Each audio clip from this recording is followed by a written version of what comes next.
2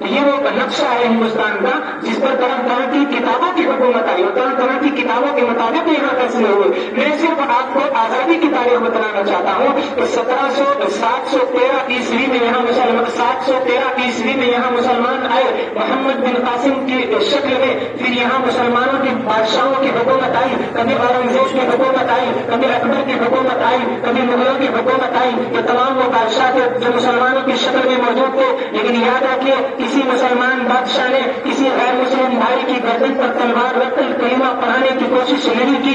اس کو میں اس انداز میں کہتا ہوں کہ جو لوگ کہتے ہیں کہ تم ہمارے ہو ہم تمہاری گھر واپسی کریں گے, ہم ان سے کہنا چاہتے ہیں اسلام جو اس بھارت دیش کے اندر آیا ہے زور زبردستی سے نہیں آیا ہے. اسلام اپنے اخلاق کی بنیاد پر پھیلا ہے, اسلام اپنے کردار کی بنیاد پر پھیلا ہے, اسلام اپنی سچائی کی بنیاد پر پھیلا ہے. اسلام کے لوگوں کو دیکھا, دوسرے لوگوں نے ان کے اخلاق کو دیکھا, ان کے بیٹھنے کو دیکھا, ان کے چلنے کو دیکھا, ان کے قرآن کی تعلیمات کو سمجھا, ان کے نبی کی حدیث کی تعلیمات کو سمجھا. تب جا کر کے یہاں کے رہنے والے لوگ مسلمان ہو کر کے یہاں رہنے لگے اور انہوں نے جنت اور جہنم کو سمجھا, انہوں نے علم غیب اور علم روحانیت کو سمجھا. تمام چیزوں کو سمجھنے کے بعد انہوں نے دیکھا کہ مذہب اسلام اصل ہے یا دوسرے مذہب اصل ہے. جب یہ فیصلہ ہوا کہ مذہب اسلام ہی وہ مذہب ہے جو پیدا ہونے سے پہلے بھی مذہب تھا اور مر جانے کے بعد تب بھی وہی اصل ہے, تو انہوں نے اس ملک میں مسلمان ہو کر کے جینا شروع کر دیا. اور اس ملک میں اس طریقے سے مسلمانوں کی حکومت بھی رہی.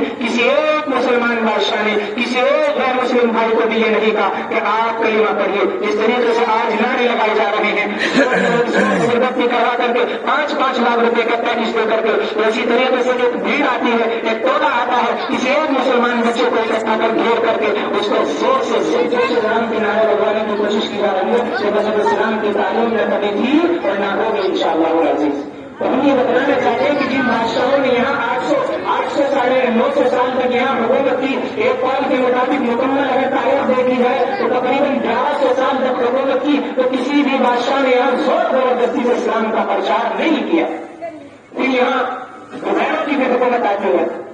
جب یہاں ملک اس ملک کی GDP 27% ہو جاتی ہے مسلمان بادشاہوں کی وجہ سے, تو ان یورپین لوگوں کی, ان برٹش لوگوں کی نظر ٹیڑھی ہو جاتی ہے کہ یہ ملک بھارت جسے ہندوستان کہا جاتا ہے, جسے سونے کی چڑیا کہا جاتا ہے, اس ملک کو لوٹا جائے, اس ملک کو کھسوٹا جائے, اس ملک پر قبضہ کیا جائے. تو انہوں نے اپنی 3 کمپنیاں یہاں بنائی تھی. ان 3 کمپنیوں میں آپس میں نہ اتفاقی ہوئی, نہ چاہتی ہوئی, ان کی وہ کمپنیاں رد ہو گئی, ان کی وہ کمپنیاں ختم ہو گئی. پھر انہوں نے ایک متحدہ کمپنی ایسٹ انڈیا کمپنی کے نام سے گجرات میں بنائی, اور پھر وہ یہاں سے کانٹیکٹ ان کا ایک تھا, وہ یہاں سے مسالے لے جایا کرتے تھے, یہاں سے چائے پتی لے جایا کرتے تھے, یہاں سے تمام ایک جس کو کہہ لیجیے کہ ایک ان کا امپورٹ ایکسپورٹ کا کام تھا. لیکن وہ یہاں جو تجارت کرنے آئے تھے ان کی تجارت میں فساد تھا, وہ اس ملک کو ہڑپنا چاہتے تھے, وہ اس ملک پر قبضہ کرنا چاہتے تھے. خیر انہوں نے اس ملک پر قبضہ کرنے میں کامیابی حاصل کر لی.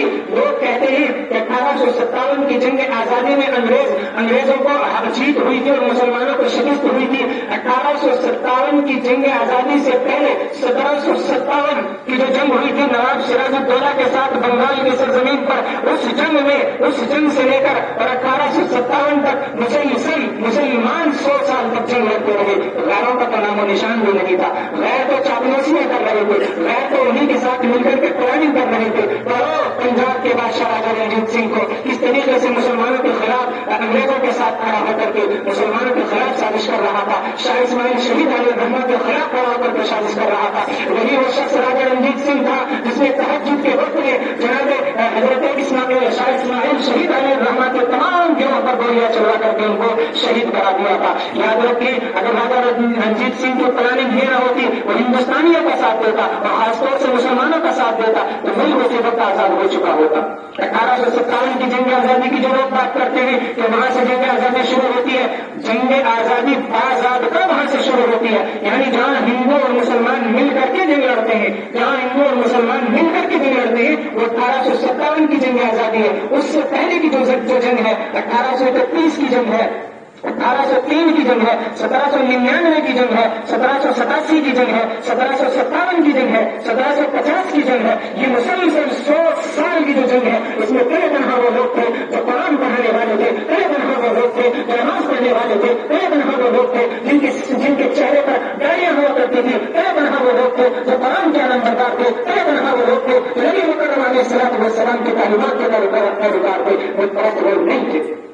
یاد رکھیں، اس تاریخ کو پڑھیں۔ آج جو کتابیں سیلیبریٹ جو اسکولوں میں جو پڑھایا جا رہا ہے، اس تاریخ کو غلط کر کے پڑھایا جا رہا ہے۔ مولانا اسماعیل شہید اور حضرت شاہ عبد العزیز اور مولانا شاہ ولی اللہ، ان تمام ایسے بڑے بڑے ناموں کو نکالنے کی کوشش کی جا رہی ہے اور چھوٹے چھوٹے بچوں کا مائنڈ واش کرنے کی کوشش کی جا رہی ہے۔ انہیں غلط تاریخ اور غلط ہسٹری بتانے کی کوشش کی جا رہی ہے۔ اگر ہم اپنی تاریخ کو نہیں پڑھیں گے، اگر ہم اپنے ماضی کو بھول جائیں گے، تو بس سوچیے ہم اپنے مستقبل کی دشا اور دشا کیسے طے کر پائیں گے؟ تو ہمیں پتہ ہی نہیں ہوگا کہ ہمارے کہاں کی کیا قربانیاں رہی ہیں۔ اگر ہم کو ہے کہ ہم نے ملک کے لیے جان دی تھی، ہم نے ملک کے لیے پسینہ تو پسینہ اپنا خون تک بہایا، ملک کی آزادی کے لیے ہم نے وہ سب کچھ کیا جو کیا جانا چاہیے تھا۔ ہم نے بچوں کو یتیم کیا، ہماری ماں کے سہارے لگے ہیں، فوج سے نکال کر کے بچے کو ملک کی آزادی کے لیے دے دیا، دیکھا ملک کے لیے برباد ہو جائے۔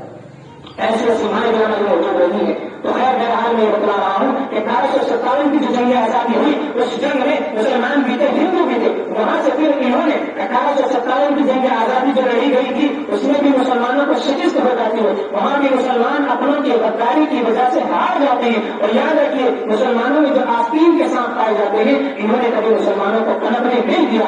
آج بھی کچھ لوگ ایسے موجود ہیں جو مسلمانوں کے آستین کے ساتھ بنے ہوئے ہیں، جس کو یوں کہہ لیجیے کہ دل کے ببول جب ان کے سینے کے دار سے، دل کے ببول جب ان کے سینے کے دار سے، اس گھر کو آگ لگ گئی گھر کے چراغ سے۔ یہ مثال مسلمانوں کی ہمیشہ رہی ہے، آزادی سے پہلے بھی رہی ہے، آج بھی یہی حالات ہیں کہ اس گھر کو آگ لگ گئی گھر کے چراغ سے۔ یہی 1799 میں ہوا، یہی 1857 میں ہوا، اور یہی ملک کی آزادی کے بعد اب تک بھی ہو رہا ہے۔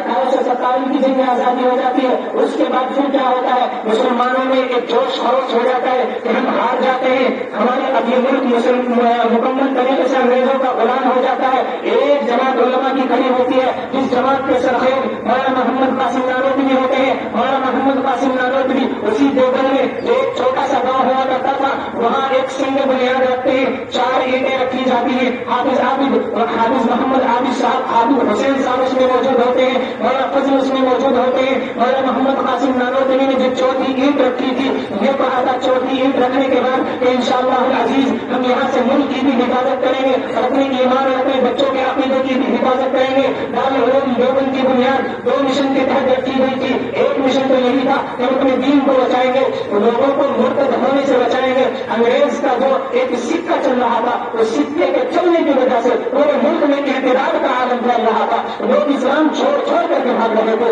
لوگ نماز سے دور ہو رہے تھے۔ اور ظاہر سی بات ہے، جس بندے کا ایمان کمزور ہو، اس کے سینے پر اگر ذرا سی بھی، اس کے سر پر اگر ذرا سا بھی بوجھ آ جائے تو وہ ایمان کو اسلام کو چھوڑ کر کے بھاگنے کے لیے تیار ہو جاتا ہے۔ یہی حالات اس وقت بھی آئے تھے۔ تو دارالعلوم دیوبند کی بنیاد کس لیے بھی رکھی گئی تھی کہ ایک تو ملک کی آزادی کے لیے یہاں سے افراد تیار کیے گئے اور دوسرے ایمان کو اور قرآن کو بچانے کے لیے یہاں سے افراد تیار کیے گئے۔ اور یہ ہوا، دارالعلوم دیوبند نے دونوں مشن پر کام کیا، ملک کی آزادی کے لیے بھی لوگوں کو تیار کیا اور ایمان اور عقائد بچانے کے لیے بھی لوگ وہاں سے تیار ہوئے۔ اگر یوں کہہ لیجیے تو صحیح ہوگا کہ سوتنترتا سینانی بھی نکلے، مجاہدین آزادی بھی نکلے، اور اس ملک کو آزاد کرانے والے بھی نکلے، اور مسلموں پر کھڑے ہو کر نماز پڑھانے والے بھی نکلے، اسٹیج پر کھڑے ہو کر کے ایمان اور عقائد کی بات کرنے والے بھی نکلے۔ کون تھا شاہ ولی اللہ محدث دہلوی، کون تھے مولانا طاولہ شاہ صاحب بخاری، کون تھے مولانا شیخ الہند مولانا محمود الحسن دیوبندی، کون تھے مولانا حسین احمد مدنی، کون تھے مولانا فضل الحق خیرآبادی۔ اپنی تاریخ کو پڑھو گے تو اس نتیجے تک پہنچو گے کہ آج جو داڑھی ٹوپی والے نظر آتے ہیں، یہ انہی کے پیروکار ہیں، یہ انہی کے متبعین ہیں جو انگریز ظالم کے سامنے کھڑے ہو کر اعلان کر رہے تھے کہ انگریز اگر تو ہمیں مارنا چاہتا ہے تو مار دے، ہم مرنے کے لیے تیار ہیں، اور اپنے سر پر کفن باندھ کر کے آئے ہوئے ہیں، تیرا کفن بھی قبول نہیں ہے۔ تو وہی تھے جنہیں مسلمان کہا جاتا ہے، وہی تھے جنہیں اسلام کا پیروکار کہا جاتا ہے، وہی تھے جنہیں اللہ کے رسول کا متبع کہا جاتا ہے۔ خیر 1857 کی جنگ آزادی کے بعد 1866 میں اس دارالعلوم دیوبند کی بنیاد رکھی جاتی ہے۔ پھر اسی طریقے سے تقریباً 1916 کے اندر گاندھی جی بھی آ جاتے ہیں، سردار ولبھ بھائی پٹیل بھی آ جاتے ہیں۔ پھر ملک میں ایک ایسا ماحول ہندو مسلمانوں کے اتحاد کے طور پر بن جاتا ہے کہ اس ملک کو اگر آزاد کرانا ہے تو دونوں مل کر کے چلیں گے تو بات بنے گی۔ ایک طرف مسلمان کھڑے ہو گئے، ایک طرف غیر مسلم کھڑے ہو گئے، دوسری طرف انگریز کھڑے ہو گئے۔ ملک اس طریقے سے آزاد نہیں ہونے والا۔ جب موہن داس کرم چند گاندھی جی بیرسٹر کی ڈگری لے کر کے لندن سے پڑھ کر کے اس بھارت کی سرزمین پر آئے تھے، انہوں نے ہندوؤں کو جوڑنے کی کوشش کی تھی، مکمل طریقے سے ایک اتحاد ہو چکا تھا. لیکن یاد رکھیں 1916 سے لے کر کے 1947 تک کی جو تاریخ ہے، جہاں اس میں ایک طرف ہندوستان کو آزاد کرانے کی بات کی جا رہی تھی، وہیں اس میں دوسری طرف مسلمانوں کا الگ دیش بنانے کی پلاننگ کی جا رہی تھی. 1925 کی تاریخ پڑھیں گے تو آپ کو پتا چلے گا کہ 1925 میں وہی سنستھا وجود میں آئی تھی جو آج مسلمانوں کی خاتمے کی بات کر رہی ہے، جو آج مسلمانوں کو مٹانے کی بات کر رہی ہے، جو آج ان لوگوں کو نیز کے نابود کرنے کی بات کر رہی ہے، جن کا اہم کردار اس آزادی میں رہا ہے، جن کا اہم رول اس آزادی میں رہا ہے. 1925 کی تاریخ کو پڑھیں گے تو اس نتیجے تک پہنچیں گے کہ جن لوگوں کو ہم اپنے مان رہے تھے وہ یقیناً ہمارے اپنے تھے، وہ ہمارے ساتھ مل کر کے جنگ لڑ رہے تھے، لیکن وہ ہمارے خلاف وہ سازشیں کر رہے تھے. ان لوگوں سے اس وقت چوکنا ہونے کی کوشش کی جا رہی تھی، لیکن مسلمان کیا کہیے، مسلمان کا دل نرم ہوتا ہے. اسی وقت سے نعرہ چل رہا تھا کہ گنگا جمنی تہذیب کو برقرار رکھنا ہے. اس طریقے سے مسلمان ایک طرف کی بات کر رہے تھے، وہ دو طرفہ کی بات کر رہے تھے. مسلمان یہ چاہ رہے تھے کہ ہندو مسلمان عید بھی مل کر بنائے، مسلمان یہ چاہ رہے تھے کہ ہندو مسلمان ہولی بھی مل کر بنائے، لیکن دوسروں کو یہ چیز گوارا نہیں تھی. 1925 کی تاریخ کو پڑھیں گے تو اسی نتیجے تک آپ پہنچیں گے کہ مسلمانوں کو ہندوؤں کو توڑنے کی پلاننگ اس وقت کی جا رہی تھی. لیکن یاد رکھیں آج بھی ہم یہ بات اعلان کہتے ہیں اور کہتے رہیں گے انشاءاللہ، ہندو مسلم اتحاد اس ملک کے اندر برقرار رہے گا. کوئی فاسسٹ طاقتیں، کوئی ظالم اور چل رہے لوگ اگر اس گنگا جمنی تہذیب کو آگے لگانا چاہتے ہیں تو ہم ان کے خلاف عالمی بغاوت بلند کریں گے. ہم انہیں کہیں گے کہ ملک سنسکرتی کا ملک ہے، یہ ملک گنگا جمنی تہذیب کا ملک ہے، یہ ملک عید ملن کا ملک ہے، یہ ملک ہولی ملن کا ملک ہے. یہ ملک ان اتحاد کے ساتھ چلے گا تو آگے بڑھے گا، ورنہ پھر سے ملک دوبارہ تقسیم ہو جائے گا. آزادی کی تعلیم کے بہت سارے پہلو ہیں، میں صرف آپ کی طرف اشارے کر رہا ہوں. بتانے کو آپ کو مکمل واقعہ بھی بتا سکتا ہوں، لیکن صرف آپ کو اشارے دے رہا ہوں کہ تاریخ کے ایک ایک پہلو کو پڑھیے، تاریخ کے ایک ایک پہلو کو سمجھیے اور سمجھنے کی کوشش کیجیے کہ کیسا کیسا وقت اس ملک پر آیا. 1947 میں میرے ہاتھ میں ملک آزاد ہو جاتا ہے. 15 اگست 1947 میں نے آپ کو بتایا اس ملک سے مسلمانوں کا تعلق کیسا. جناب آدم علیہ السلام آئے، ملک مسلمان ملک ہونے کی حیثیت سے آئے اور مسلمان ہونے کی حیثیت سے یہاں اس ملک کے اندر آئے. 1947 15 اگست 1947 کو ملک آزاد ہوتا ہے تو وہ دن کون سا ہوتا ہے ذرا غور کریے. رمضان المبارک کا مہینہ ہوتا ہے اور جمعے کا دن ہوتا ہے. اس سے بھی مسلمان ہونے کی بو آتی ہے اور ہندوستان سے مسلمان کی محبت زیادہ تر ہونے کی بو آتی ہے. یاد رکھیے 15 اگست 1947 رمضان کا مہینہ جمعہ کا دن. کون کہتا ہے کہ مسلمان کو اس ملک سے محبت نہیں ہے؟ قدرت اس بات کی گواہی ہوتی ہے کہ مسلمان ہی اس ملک کا اصل موجود ہے. مسلمان کی تو ایمان میں داخل ہے کہ وطن سے محبت حب الوطن میرا ایمان میرا حدیث اگرچہ صحیح ہے یا صحیح ہے اس کے بدل نظر اتنا ضرور کہا جائے گا کہ اللہ کے نبی علیہ السلام کے زمانے میں بھی یہ نعرہ بند ہو رہا تھا کہ اس ملک میں رہنا ہے، پاکستان میں رہو یا بھارت میں رہو یا سری لنکا میں رہو یا سعودی عرب میں رہو، یمن میں رہو، عراق میں رہو، کہیں بھی رہو، حب الوطن میرا ایمان جس ملک میں بھی رہو گے تمہارا بچپن سے یہ بنتا ہے کہ تم اس ملک سے محبت کرو، اس ملک سے وفاداری کرو. اسی لیے میں کہنا چاہتا ہوں ملک کی آزادی میں سب سے زیادہ مسلمان جو نظر آئے وہ اس حدیث کے مطابق نظر آئے. ملک کی آزادی میں سب سے زیادہ مسلمان جو نظر آئے وہ اس لیے نظر آئے کیونکہ حکومت کی سے چھینی گئی تھی. حکومت کرنے والے جو تھے 1100 سال کی حکومت اگر کسی انسان سے چھینی جا رہی ہے تو وہ کیسے گھر میں بیٹھ سکتا ہے، وہ کیسے ہاتھ پہ ہاتھ رکھ کے بیٹھ سکتا ہے، وہ کیسے ملک کو غیروں کے حوالے کر سکتا ہے. تو ہم ان سے کہنا چاہتے ہیں کہ اس ملک کے اصل وفادار تو ہم ہیں، اس ملک کے اصل وفادار تو ہم ہیں. اگر تم بھی ہمارے ساتھ حاشیے پر کھڑے ہوئے تھے تو کہتے ہیں کہ کہیں ہوئی وطن میں رسم ہے آزادی، میرے جہاد اور میرے جستجو کی ہے، میرے اعتراض مجھے حاشیے ختم بھی تھے، ساتھ تم بھی لڑ رہے تھے، پاؤں میں بغیر تم بھی بنا کر کے چل رہے تھے، ایک ہاتھ میں ڈنڈا کو تم ہاتھ میں چاہتے کھلا بھی تھا انگریزوں کے خلاف. کہیں ہوئی وطن میں رسم ہے آزادی، میرے جہاد اور میری جستجو کی ہے، میرے اعتراض مجھے حاشیے کے کوئی بھی تھے پر انقلاب کی سوچی میرے لہو کی ہے. انقلاب زندہ باد کا نعرہ کرنے والے تو مولانا حضرت علی روحانی تھے. کون تھے مسلمان تھے؟